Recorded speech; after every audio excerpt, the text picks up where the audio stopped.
how's it going, Miss Good. Benita? How are you doing, Miss Martell? Good. How was your first day of school? You know, it was really hectic, but I feel like I really got to know the kids a little bit, and everybody was really great, so I enjoyed it. I'm having a terrible time with names already, but that's something I'm going to work on. Yeah, I suppose. So, you've written a piece here today. How do you think you did on your draft? I think I did okay. I'm pretty good with examples, but I don't know. I would give myself probably a B+ right now. A B+, that's pretty good. Yeah, I felt pretty confident in what I did. Is there anything special you want me to listen for, You know, or that you want to work on? I guess my second example was my weakest one. I wasn't really sure about whether or not I was specific enough with that, because we talked a lot about that in class, and I didn't think that I really did what the teacher told me to do, so. Okay, so I'll really listen Yeah. when you're going through that part. Thank you. Whenever you're ready. Okay, I'm going to read the paragraph then. Okay, and I'm going to listen. Okay. I am a complex person. First, I am patient. For example, last Tuesday, my 4-year-old niece Annie said, "Uno is my favorite game ever. Can we please, please, please play?" I played 4 times in a row. Even though it was boring because I could see her cards, I didn't complain.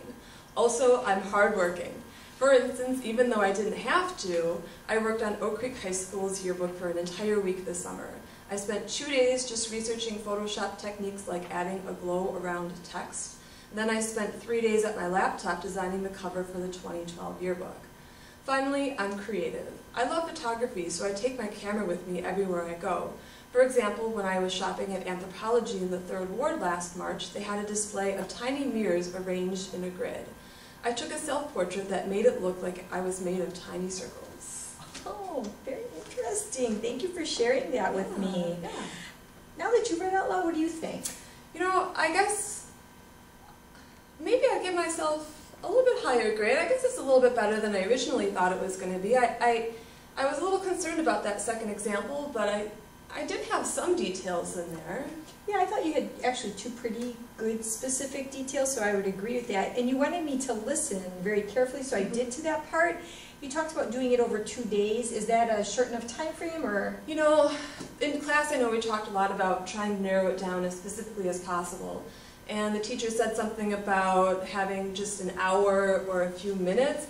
And I think you're right that 2 days is maybe a little bit too long, so I guess I should have probably narrowed it down so I was talking about an hour. Like I remember 1 hour that I was working on the yearbook where I was making sure that the 2012 really stood out and I was adding all these different Photoshop effects. I guess I could probably list all those effects in there and that would add some more details in there. And that would be interesting too. I mean, I'm interested in Photoshop, so I think that might add some details and it'll narrow your topic too. Sure. I would agree with that.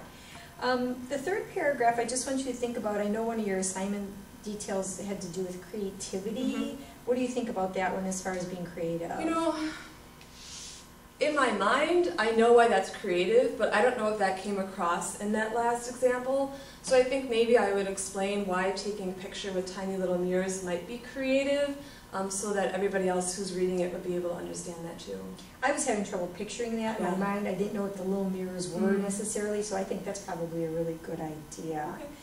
Well, I think you have a good start. What do you think you're going to do next with this? Well, I think I really need to work on that second example with the yearbook example of being hardworking. I'm going to narrow that down to an hour of time that I worked on that. And then my last example, I'm going to try to explain why that showed I was creative. Okay. I just want to say one more thing. I really enjoy stories about your nieces, so I like the story about Annie and Uno, and I'm glad you start with that because it really grabbed my attention. So I think you're on your way. All right, awesome. Thank you.